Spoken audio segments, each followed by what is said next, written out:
Lucas 4, del 18 al 21. Lucas 4, del 18 al 21. ¿Sí? La palabra de hoy se llama Él vino a libertar a los cautivos. Él vino a libertar a los cautivos. Y vamos a orar al Espíritu Santo, al Señor, y le vamos a pedir a Él que Él nos sea hablando en este día. Amén. Señor, te damos gracias en esta mañana. Tú eres un Dios maravilloso y te doy gracias, Señor, por darme la bendición y el honor de poder dirigirme a tu pueblo, Señor, los hijos de Dios, los comprados por la sangre de Jesús, aquellos, Señor, que son herederos de tus promesas. Y en este día, Señor, yo ruego que tu presencia, que tu unción, que tu gracia, Señor, sean sobre mi vida para yo poder transmitir la palabra que creo que tú has puesto en mi corazón para la iglesia. Señor, te doy gracias porque sé que esta palabra va a traer bendición a cada uno de nosotros. Señor, y oro, Dios mío, que tú puedas hablar a cada vida y a cada corazón según su necesidad particular. Gracias, Señor. Padre, desde aquel que lleva tiempo en la iglesia hasta aquellos que por primera vez puede que estén con nosotros, yo oro, Señor, que tu palabra sea clara y que tu palabra, Señor, venga para saciar el hambre y la sed que hay en nosotros de tu presencia, de tu palabra. Todos tenemos una necesidad profunda de ti, Señor, y tu palabra es el alimento que sustenta nuestro corazón. Así que oro, Dios mío, que tú me des la capacidad de poder exponer claramente la escritura delante de tus hijos para que pueda haber un provecho, Señor. Padre, tu palabra dice, procura con diligencia presentarte a Dios aprobado como obrero que no tiene de qué avergonzarse y que traza bien la palabra de verdad. Señor, dame la gracia y la unción para poder trazar correctamente tu palabra en este día, para que todo el que la oiga pueda encontrar provecho en ella y un alimento para su corazón. Padre amado, lo pido todo en el nombre maravilloso de Jesús. Amén y amén. Bien, la palabra que tengo para compartir con usted en esta mañana se llama Él vino a libertar a los cautivos. Y es importante recordar de que estamos en el mes del evangelismo. Recordarles también que el día 28 de mayo tenemos una caravana que vamos a participar con el Consejo de Pastores de Cerrillos y luego vamos a llegar a un lugar para evangelizar. Y ahí vamos a hablarle a las personas acerca de Jesús. Ya los jóvenes se están preparando fuertemente y están preparando algo para muy bonito que yo ya lo vi ya, pero es importante recordar de que todos estos temas tienen relación con cómo nosotros evangelizamos. Por eso les recordaba que la primera palabra fue el poder de la oración en la salvación. El domingo pasado estuve compartiendo acerca de la compasión y amor por las almas y hoy específicamente vamos a ver cuál era la misión, a qué vino Jesús a esta tierra. Amén. Y creo que es importante porque Jesús dijo, el Espíritu del Señor está sobre mí y me ha ungido, me ha enviado para sanar a los quebrantados de corazón, y todo eso es lo que vamos a ver en ese día. Pero nosotros debemos de entender lo siguiente, que nosotros somos cristianos, ¿verdad? Y como ya le he enseñado anteriormente, cristiano significa Cristo pequeñito. Entonces, todo lo que Jesús vino a hacer por las personas, nosotros también somos llamados a hacer lo mismo por otros. Ahora, obviamente, usted no va a ir a una cruz a morir por nadie, ni yo tampoco. Pero lo que estoy tratando de que usted pueda comprender es que la misma unción que había en Jesús es la unción que también está en nuestra vida. Amén. Bien, vamos a ir a la palabra. Lucas 4, 18 al 21. Dice la palabra del Señor.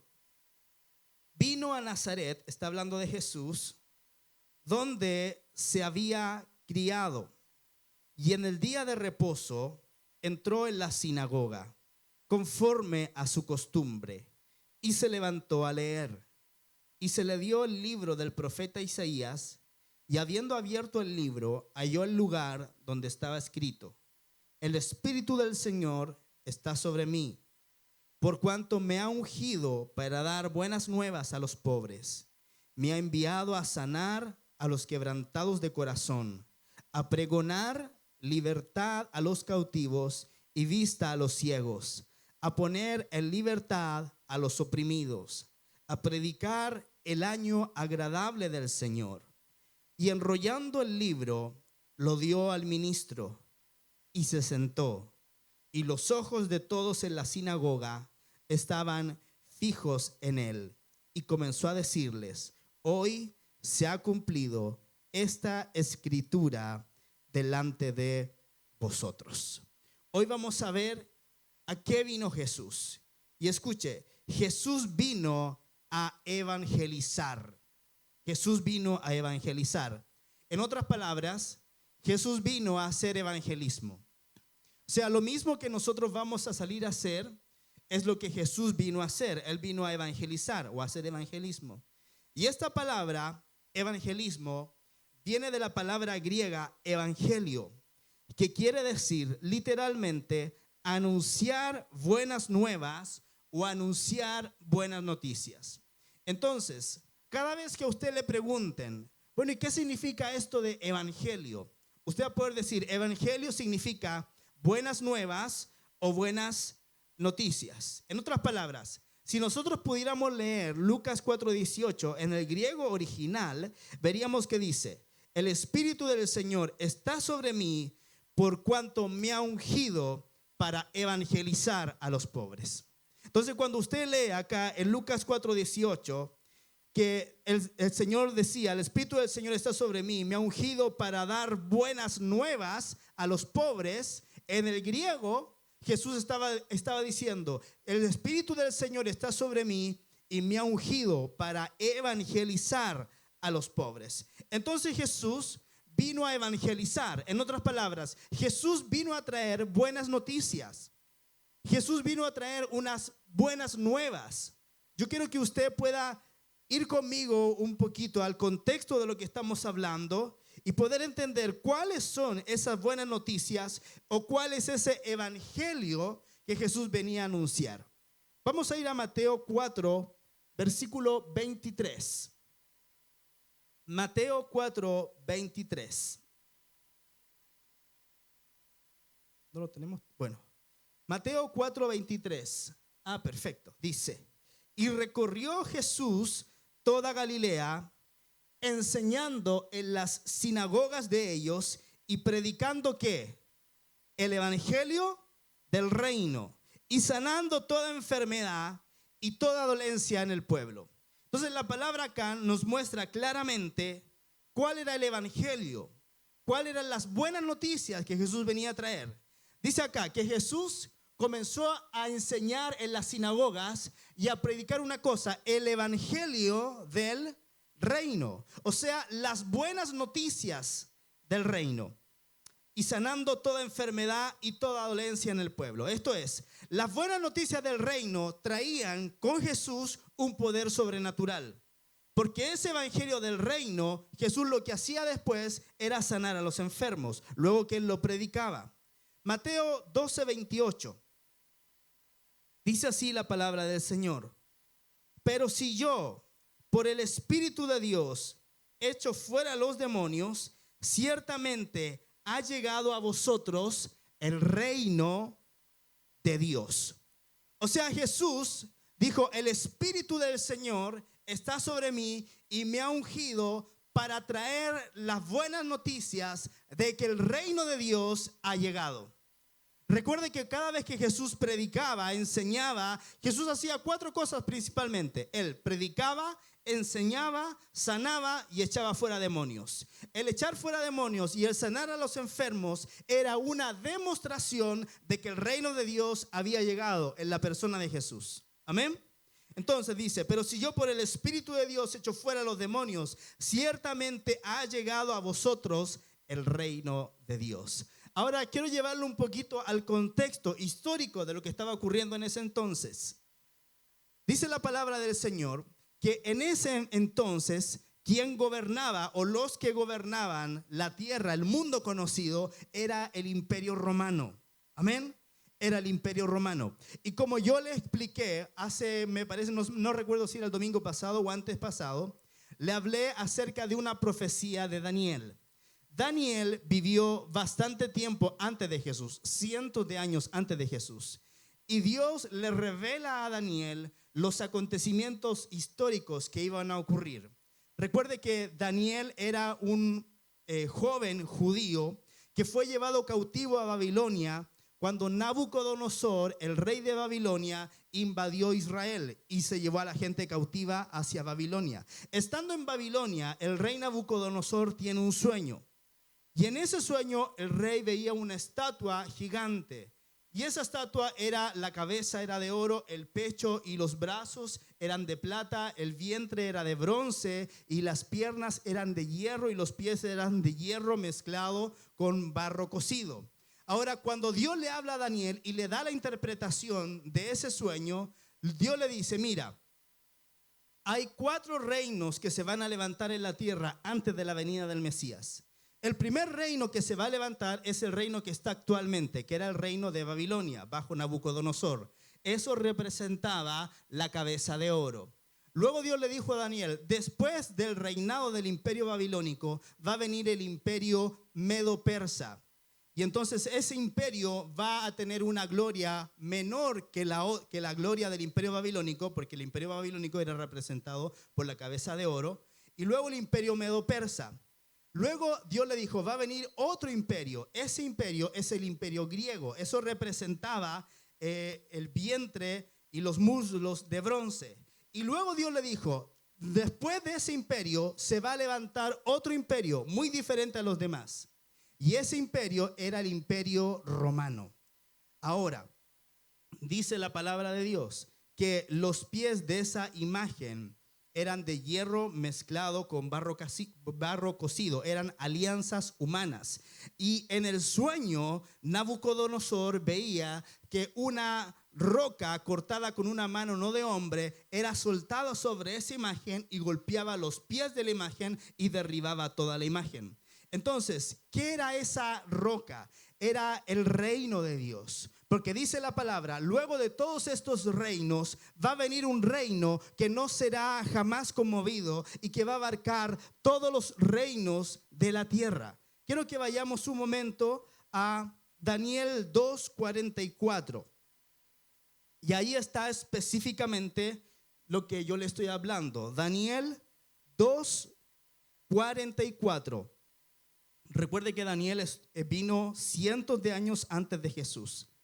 Dice así, en los días de estos reyes, el Dios del cielo levantará un reino que no será jamás destruido, ni será el reino dejado a otro pueblo.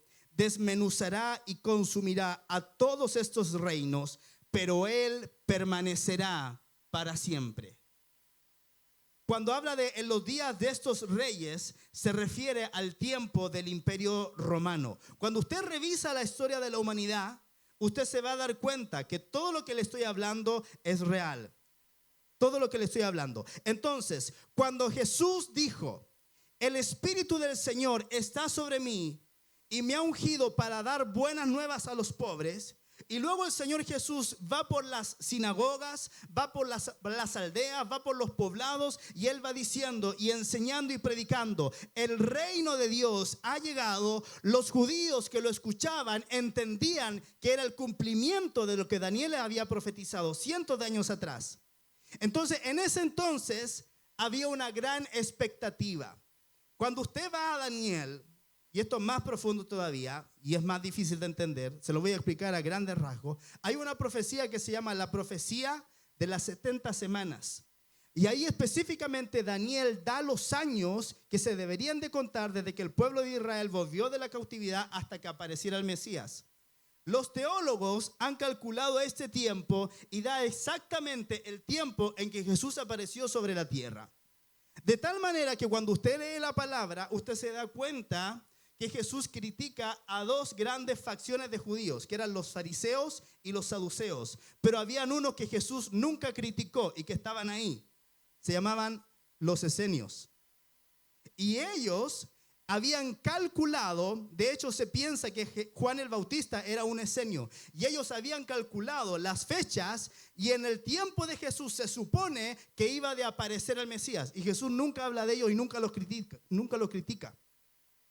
Entonces cuando Jesús empieza a predicar y a anunciar y a decir: el reino de Dios ha llegado, los judíos que lo estaban escuchando sabían exactamente a qué él se estaba refiriendo, que eran unas buenas noticias, que eran unas buenas nuevas de que Jesús venía a cumplir la profecía de Daniel, de que finalmente el reino de Dios había llegado a la tierra, y él decía que él fue ungido por el Espíritu Santo para anunciar estas buenas noticias, estas buenas nuevas.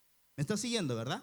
Entonces cuando Jesús viene y dice: el Espíritu del Señor me ha ungido para dar buenas nuevas a los pobres, y luego Jesús dice: el Espíritu de Dios está sobre mí, y él va anunciando y dice: el reino de Dios ha llegado, toda la gente estaba muy expectante, porque ellos sabían de lo que se trataba. Ellos sabían. Ahora, cuando Jesús hace estas declaraciones, esto causó una gran conmoción. Vamos a ir ahora un poquito analizando lo que pasó ese día en la sinagoga de Nazaret. Parte entonces Lucas 4:16, donde dice: vino a Nazaret donde se había criado, y en el día de reposo entró en la sinagoga conforme a su costumbre y se levantó a leer. Dice: vino a Nazaret donde se había criado. Justamente antes de que Jesús vaya a Nazaret, Jesús se había recién bautizado. Jesús estaba recién comenzando su ministerio. Entonces cuando dice la palabra Jesús vino a Nazaret donde él se había criado, lo que está diciendo es que él va a un lugar donde todos lo conocían. Nazaret era un pueblo pequeño. Los historiadores piensan que en ese entonces Nazaret tenía nada más y nada menos que alrededor de 400 personas. Eso es un poblado, una aldea muy pequeña. Y dicen los historiadores que Nazaret era lo más pobre de Galilea. O sea, ahí estaba la gente que vivía en extrema pobreza. Entonces Jesús, luego de ser bautizado, vuelve a su lugar de origen, y él entra en la sinagoga y él empieza a hablar estas palabras. Entonces Nazaret era tan pobre que la gente, cuando veían a Jesús y le decían que él era de Nazaret, la gente decía: ¿de Nazaret puede salir algo bueno? ¿Se acuerdan? ¿Han leído la palabra alguna vez donde dice eso? Se refiere justamente a eso, que era un lugar de extrema pobreza, que era un lugar donde nada bueno salía de ahí. Entonces Jesús vino a Nazaret, de donde él se había criado, y en el día de reposo entró en la sinagoga conforme a su costumbre y se levantó a leer. Si hay algo que me llama la atención de Jesús, es que mientras él estuvo en la tierra, él era un hombre de costumbres. A mí mi esposa siempre me lesea porque dice: yo soy muy cuadrado y que siempre soy como un relojito, siempre tengo que hacer lo mismo durante el día. Bueno, Jesús era así. Era un hombre, dice la Biblia, que él iba a la sinagoga conforme a su costumbre. Jesús tenía dos hermosas costumbres que todos nosotros deberíamos de tener. Número uno, dice la palabra que él se levantaba muy de mañana, cuando era aún oscuro, para orar y estar con el Padre Celestial. Y la segunda costumbre que él tenía era que sagradamente él se congregaba todo día de reposo en la sinagoga. Para los que están recién entrando a conocer al Señor, ¿cuál es el día de reposo? El día de reposo es el día sábado. Recuérdese que Dios había hecho un pacto con el pueblo de Israel y le dio la ordenanza a ellos de guardar el día de reposo, de guardar el día sábado. Entonces nosotros nos reunimos en día domingo porque es el día en el cual resucitó el Señor Jesús. Pero en ese entonces Jesús, como buen judío que era, él se congregaba todos los santos sábados. Él iba a la sinagoga. Ahora fíjese. Si el Hijo de Dios necesitaba congregarse todos los sábados, ¿qué nos queda a nosotros? ¿Qué nos queda a nosotros? Entonces, en el día de reposo, entró en la sinagoga conforme a su costumbre y se levantó a leer. Ahora, ¿cómo era el orden del culto en la sinagoga? ¿Qué era la sinagoga? La sinagoga era una especie de iglesia donde se reunían los judíos a leer la Torá, a leer los profetas y el principal de la sinagoga les predicaba la palabra. ¿Se ha dado cuenta cuando usted lee los evangelios? En muchos lugares dice el principal de la sinagoga. Bueno, ese principal de la sinagoga era como el pastor de hoy día. Era la persona que dirigía la sinagoga, era el presidente de la sinagoga. Entonces, en el siglo I, las sinagogas mantenían un orden del culto que puede describirse de la siguiente manera. Por ejemplo, nosotros hoy día, ¿cuál es nuestro orden del culto? Lo hacemos siempre así. Parte, ¿quién parte? A ver, parte la pastora, ¿verdad? Trae una palabra, luego ora, luego le da la oportunidad a los hermanos de la alabanza. Ellos nos llevan en la alabanza, en la adoración. Es un orden del culto, ¿se da cuenta? Después, ¿qué es lo que ocurre? Viene el pastor, predica la palabra, luego ministramos, entregamos nuestros diezmos, nuestras ofrendas, oramos, nos bendecimos y nos vamos. Ese es el orden del culto. Bueno, ¿cómo era el orden del culto en ese entonces en la sinagoga? Número 1, primero comenzaba con varias oraciones. Algunas oraciones eran seleccionadas de un libro de oraciones especial. Mire, tenían un libro de oraciones escritas y las recitaban. Luego se recitaba el Shema. ¿Qué es el Shema? El Shema es Deuteronomio 6:4, que dice: Oye Israel, Jehová nuestro Dios, Jehová uno es.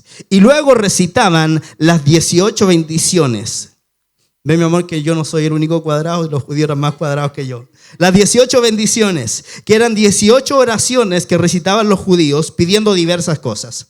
O sea, así empezaba el culto en la sinagoga. Primero oraban, algunas oraciones eran espontáneas, algunas oraciones eran leídas de un libro de oración. Luego recitaban el Shema, decían: Oye Israel, Jehová nuestro Dios, Jehová uno es. Luego recitaban las 18 bendiciones y luego seguía la lectura de un pasaje del Pentateuco. Esto es la Torá, la ley.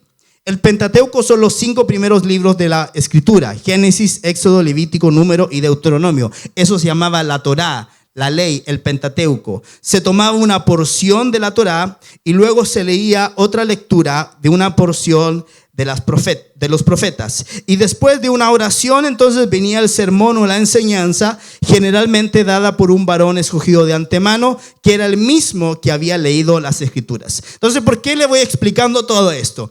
Para que usted se imagine lo que estaba ocurriendo cuando leímos esta porción de Lucas. Jesús va a la sinagoga, como era su costumbre, entró, se le dio que leyera al profeta Isaías, se le pasó el libro, el rollo para que él pudiera leer. Pero antes de esto habían pasado todas estas cosas. ¿Me está siguiendo, cierto? Y por último, el servicio concluía con una bendición que la daba el presidente de la sinagoga. Entonces, en esta historia que estamos viendo, Jesús llega y entra en la sinagoga de Nazaret, una a la que seguramente él iba desde pequeño. O sea, ahí no es como ahora, que una persona, por ejemplo, viene a una determinada iglesia, ocurre algo que no le gustó, el pastor le dijo algo que no le gustó, agarra sus cositas y se va a otra iglesia. En ese tiempo no era así. En ese tiempo cada ciudad, cada aldea tenía una sinagoga. Y ahí tenían que ir todos los que... O sea, hoy día, por ejemplo, poniéndolo en el lugar, toda la gente de Cerrillos, si esta fuera la única sinagoga, tendría que venir acá. Y si se enojan y se mandan a cambiar, no tendrían dónde ir, tendrían que seguir acá. Entonces, Jesús va a la sinagoga, entra, seguramente iba ahí de pequeño, todo el mundo conocía a Jesús. Probablemente en alguna ocasión a Jesús, las personas que estaban en la sinagoga habían contratado sus servicios de carpintero, de constructor, no lo sabemos. Jesús estaba recién comenzando su ministerio, así que Jesús participa del servicio, ¿cierto? Como cualquier otro asistente, y luego le dan la oportunidad para que lea la porción de las Escrituras, la Torá, que era de un leccionario que estaba previamente establecido. Los católicos, por ejemplo, tienen el misal. Ellos no son como nosotros, ellos tienen preestablecido en un calendario lo que tienen que leer. Nosotros es según lo que el pastor reciba de parte de Dios, y eso es lo que comparte. Bueno, y luego Jesús lee la Torá. Y luego él escoge esta porción de la lectura de los profetas. Ahí fue que leyó Isaías 61, 1 y 2. Isaías 61, 1 y 2. Le voy a leer la misma porción que acabamos de leer de Lucas, pero ahora vamos a leer Isaías. Isaías 61, 1 y 2. Dice: el Espíritu de Jehová el Señor está sobre mí, porque me ungió Jehová, me ha enviado a predicar buenas nuevas a los abatidos, a vendar a los quebrantados de corazón, a publicar libertad a los cautivos y a los presos, apertura de la cárcel, a proclamar el año de la buena voluntad de Jehová. Ahora, todo eso era completamente normal en un servicio cualquiera de la sinagoga en el día de reposo. Ahora, lo extraordinario es lo que hizo Jesús luego de terminar de leer. Él enrolla el libro, verso 20 dice, y enrollando el libro, lo dio al ministro y se sentó. Y los ojos de todos en la sinagoga estaban fijos en él. O sea, todos lo estaban mirando. Y comenzó a decirles, hoy se ha cumplido esta escritura delante de vosotros. ¿Lo puede imaginar junto conmigo?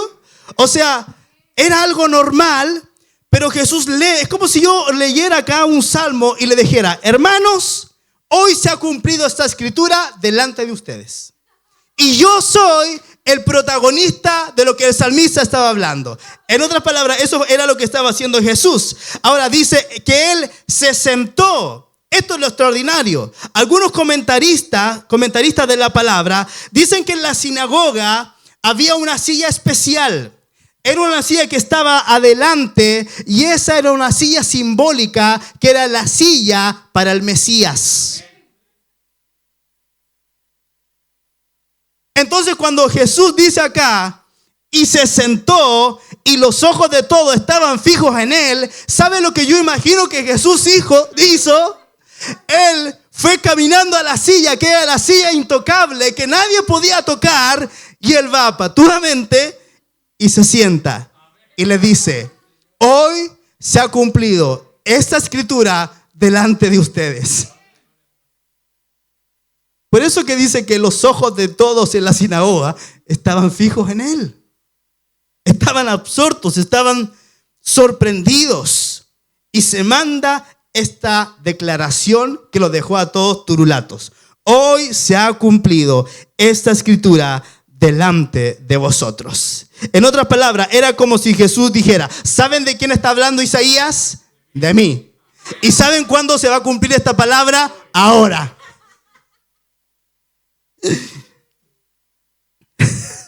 ¡Qué tremendo! Por eso que luego, si usted sigue leyendo, Jesús sigue hablando, la gente se enoja y dice, pero este no es el hijo de José, que ese no es el carpintero. Y dice la palabra que al final de ese pasaje incluso lo intentan matar. Porque lo que Jesús estaba haciendo era algo que no se tenía que hacer.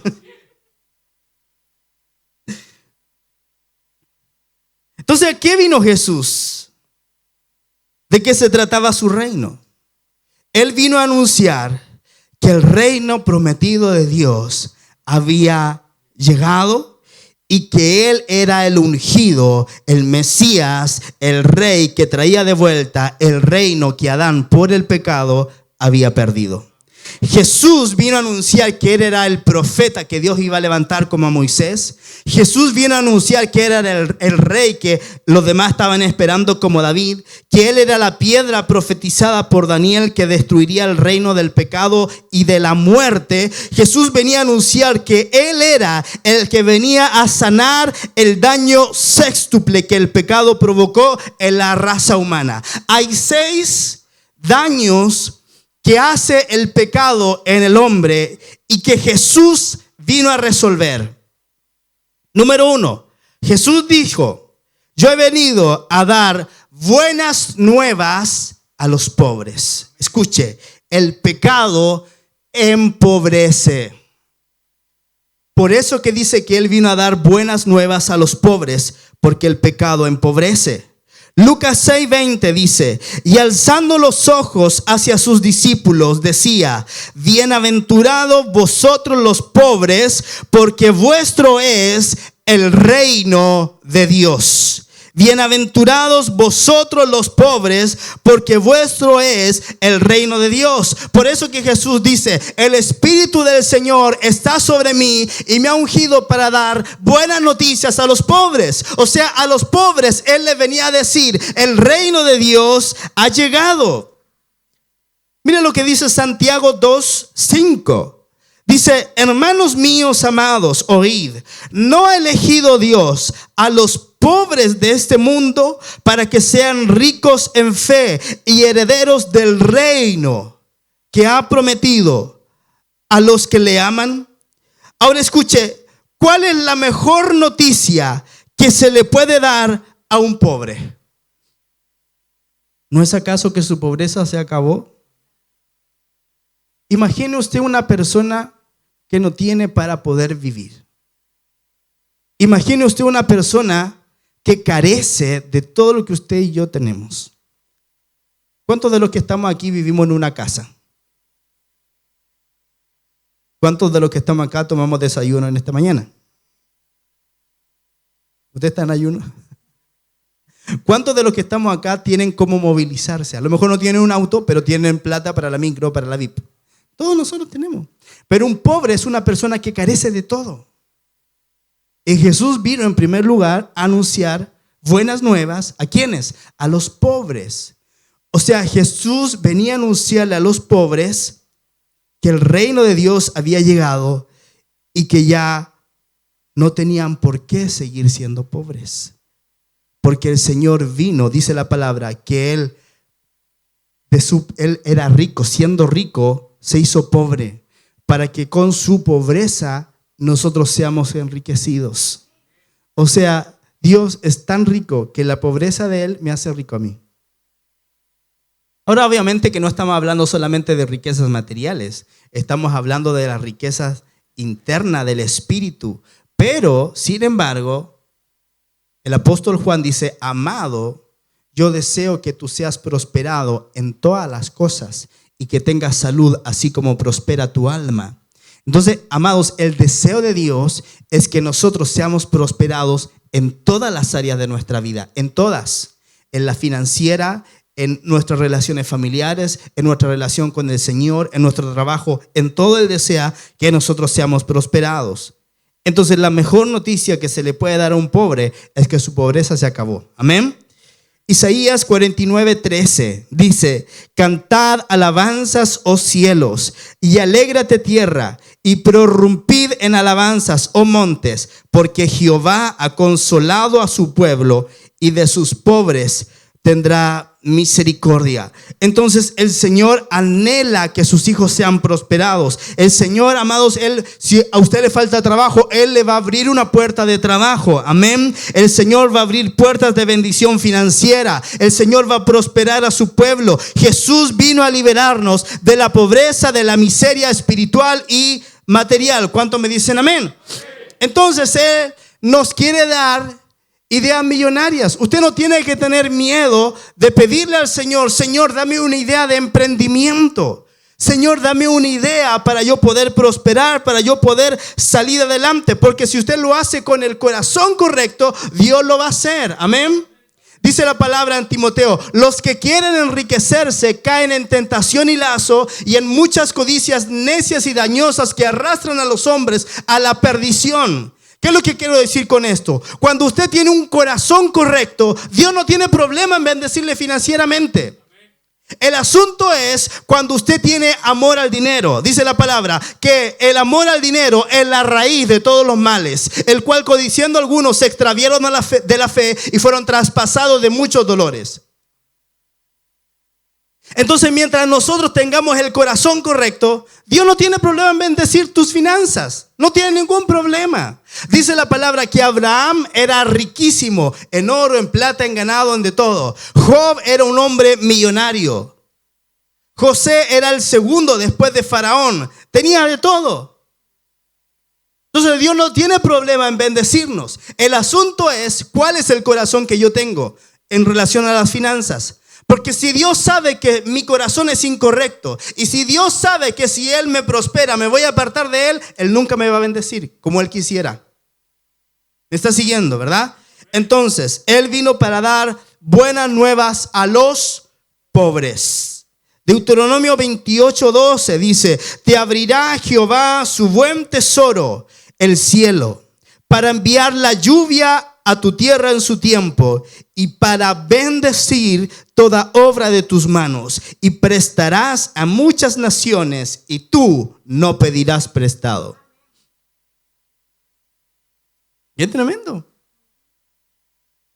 ¿Sabía usted que cuando compramos algo a crédito estamos pidiendo prestado?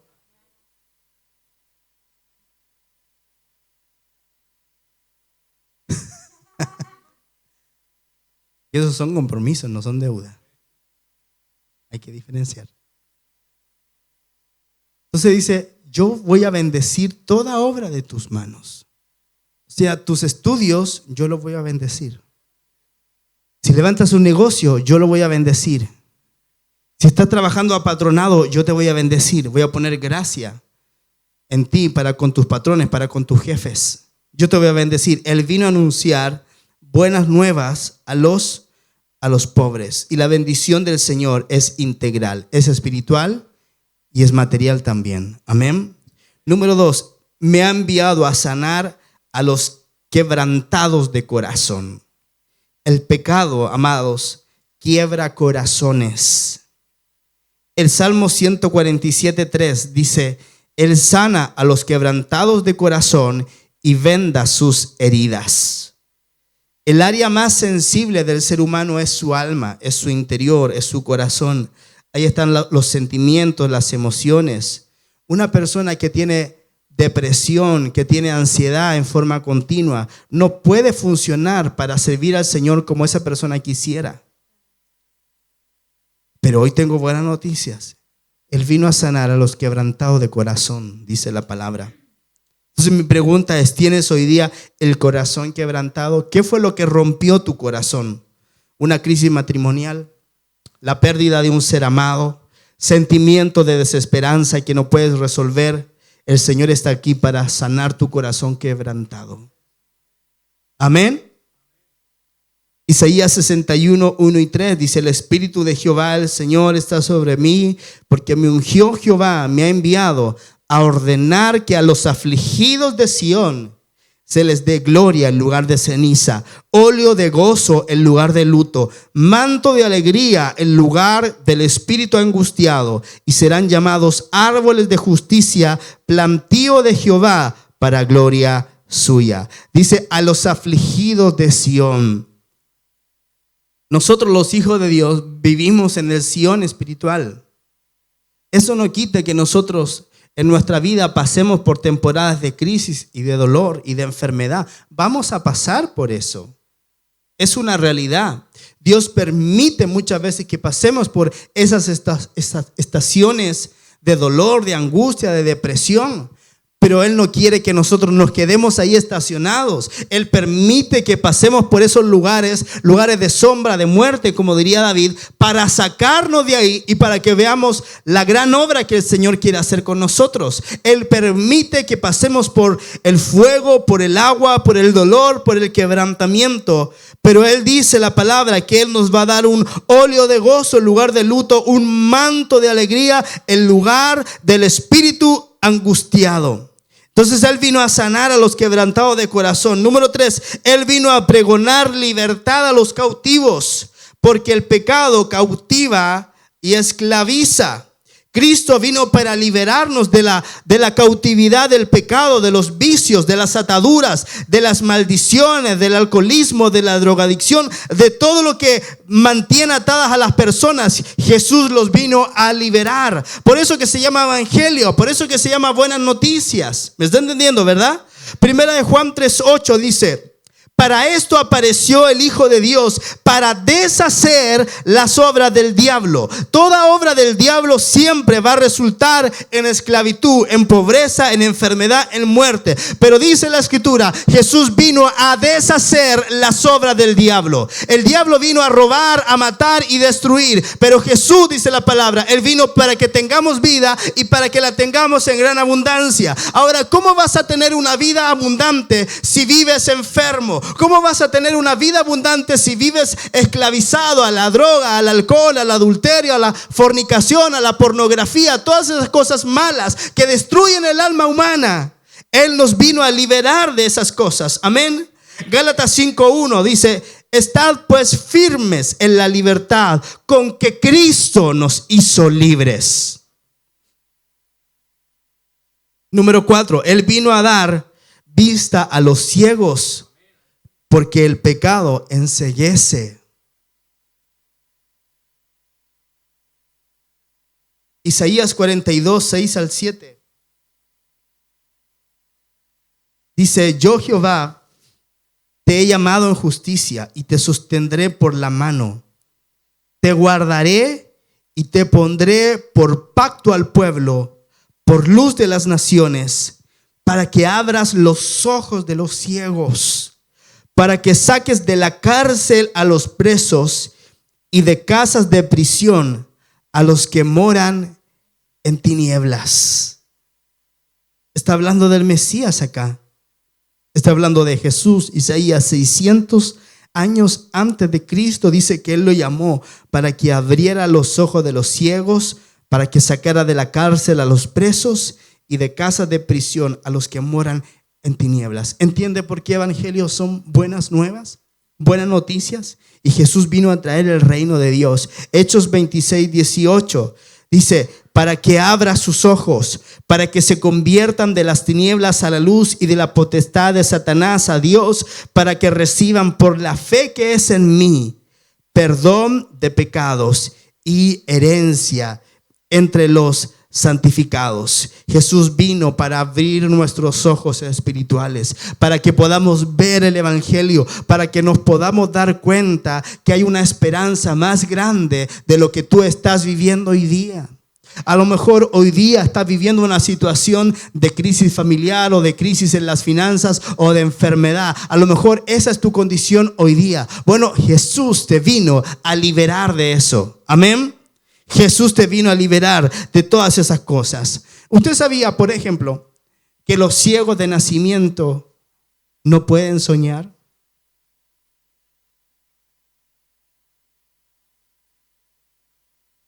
Cuando usted sueña, ¿qué es lo que ve? Imágenes. Dios nos creó con la capacidad de nosotros poder ver con nuestros ojos físicos y guardar en nuestro cerebro imágenes. De tal manera que cuando usted duerme y usted está soñando, su cerebro inconscientemente está recurriendo a esas imágenes que están guardadas en su disco duro y la está proyectando en su sueño y creando una historia. Pero mire, una persona que nunca ha visto, que no sabe lo que es una imagen, ¿podrá soñar?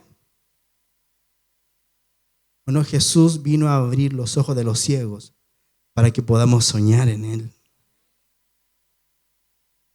Amén. Amén. Número 5. Él vino a poner en libertad a los oprimidos, porque el pecado oprime.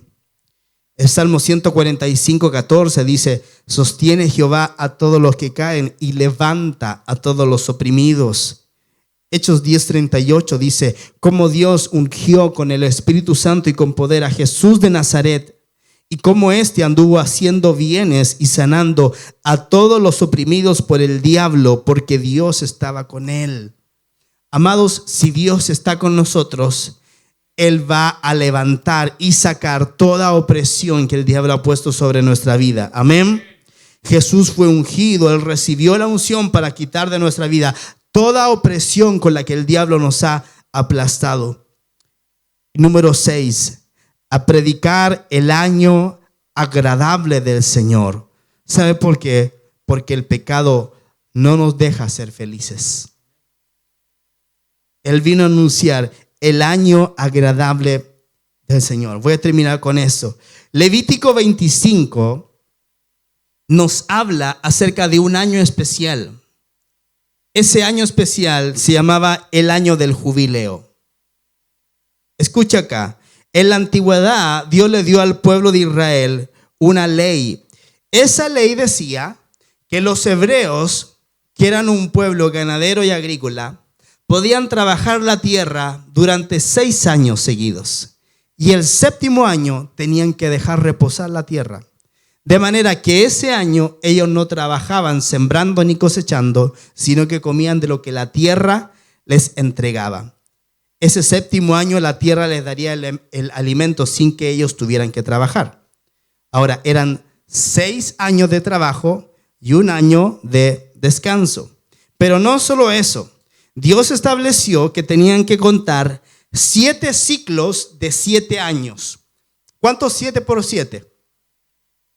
49. ¿Se han dado cuenta que los chiquillos de hoy día no se saben las tablas? La pandemia hizo que no se aprendieran las tablas. 7 por 7, 49. Dios le dijo, no solamente tienen que contar 6 años y el 7º dejar descansar la tierra, tienen que contar 7 ciclos de 7 años. 7 por 7, 49. Y el año 50, el año 50, era el año del jubileo, que se llamaba también el año agradable del Señor. Entonces, ¿qué ocurría el año del jubileo? Escuche, muy interesante. El año del jubileo, las propiedades eran devueltas a sus dueños originales. El año del jubileo se perdonaban todas las deudas. El año del jubileo los esclavos eran liberados. El año del jubileo era un reinicio, era una oportunidad de comenzar de nuevo. Imagínense si nosotros pudiéramos tener acceso a lo que se llamaba el año del jubileo. Imagínense que el próximo año fuera el año del jubileo y todas sus deudas quedaran todas canceladas. Sería maravilloso, ¿verdad? Sería hermoso. El año del jubileo era un reinicio. Ahora Jesús, cuando Él está hablando esta porción de Isaías, Él dice, a predicar el año agradable del Señor. O sea, Jesús lo que le estaba diciendo a las personas que lo estaban escuchando era lo siguiente: chiquillos, el año del jubileo llegó.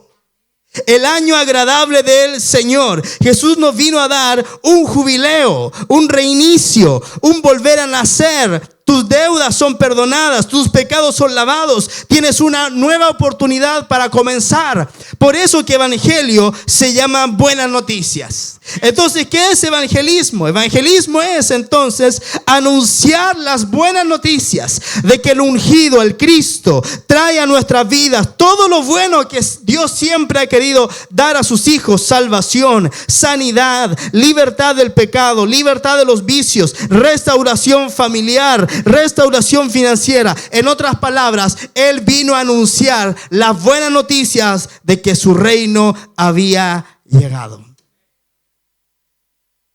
Entonces, amados, nosotros tenemos que comenzar a vivir la realidad de ese reino.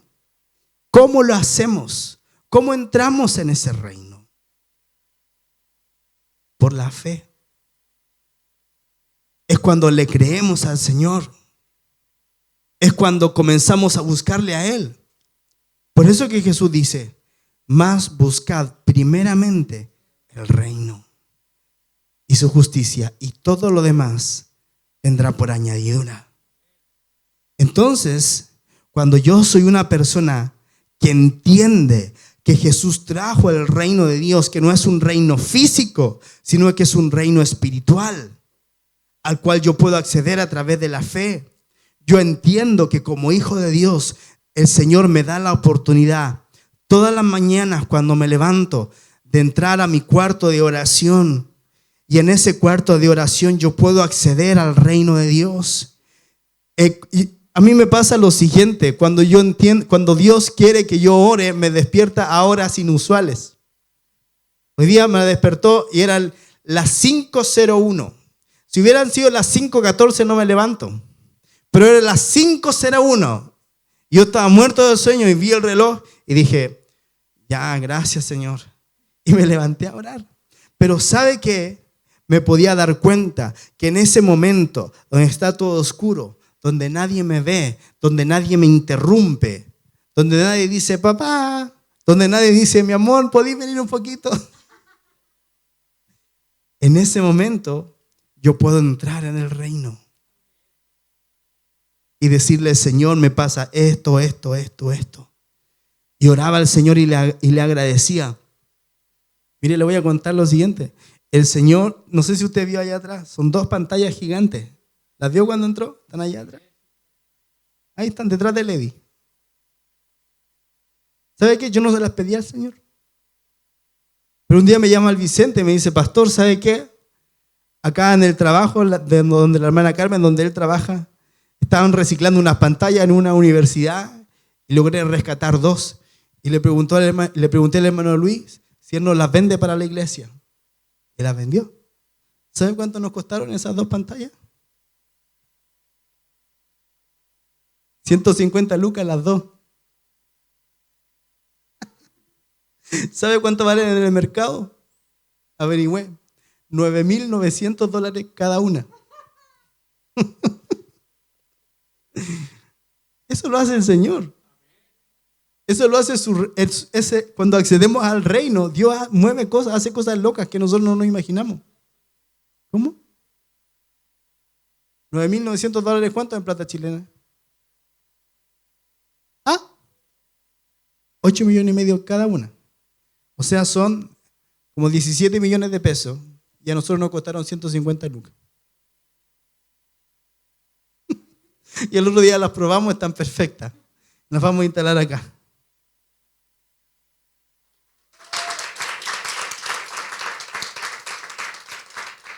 El proyecto de la radio, hermano, está casi listo. Nos falta puro instalar la antena. Y vamos a traer nuestra radio. Yo no la busqué. Me llegó el dato, hice los contactos, ya tenemos la frecuencia. 105.5 FM en Cerrillo, nuestra radio. Radio Camino de Vida. Si esas cosas son de Dios, esas cosas son, porque con todo lo que nos ha pasado como iglesia, yo le he dicho al Señor, Señor, pero ¿tú estás conmigo o no estás conmigo? Dímelo al tiro, porque si no cerramos, nos vamos y listo. Y el Señor, pum, toma, cállate. Si estoy contigo, si yo te estoy respaldando, están transicionando a algo mayor. Los que se quedaron contigo son los que son de verdad. Eso es lo que el Señor me ha estado hablando. Entonces, amados, el reino de Dios es una realidad a la que nosotros podemos acceder a través de la oración. Por eso que Jesús oraba. Por eso que Él necesitaba la llenura del Espíritu Santo. Por eso que Él caminaba en integridad y en justicia. ¿Sabe? Una de las cosas que Dios me ha hablado fuertemente este último tiempo a mi vida personal es acerca de la justicia. Que yo debo de caminar en integridad y en justicia, porque la integridad y la justicia de Dios en mi vida son como una cobertura de protección. O sea, el diablo no me puede tocar. Y si yo camino en injusticia, y si yo camino en pecado, el diablo puede lanzar su dardo, tomarse de ahí, porque yo le estoy dando derecho y una entrada. Pero cuando yo me planto y digo, Señor, yo quiero, todos los días, cuando con mis hijos vamos al colegio, oramos en el auto, yo digo, Señor, que en este día podamos caminar en justicia y en integridad delante de ti, haciendo lo que a ti te agrada. Porque la palabra de Dios dice que al hombre que le agrada, Dios le da justicia, honra y riquezas. Entonces, amados, tenemos que prepararnos para lo que viene, porque lo que viene es grande en el Señor. Amén. Y yo quiero que usted se vaya en este día a su casa entendiendo lo siguiente. Hay una realidad que se llama el reino de Dios, al cual usted y yo podemos acceder por la fe. Jesús lo trajo. No es una realidad futura, como mucha gente dice. Es una realidad espiritual presente. Ahora, ya yo puedo acceder al reino de Dios. Amén.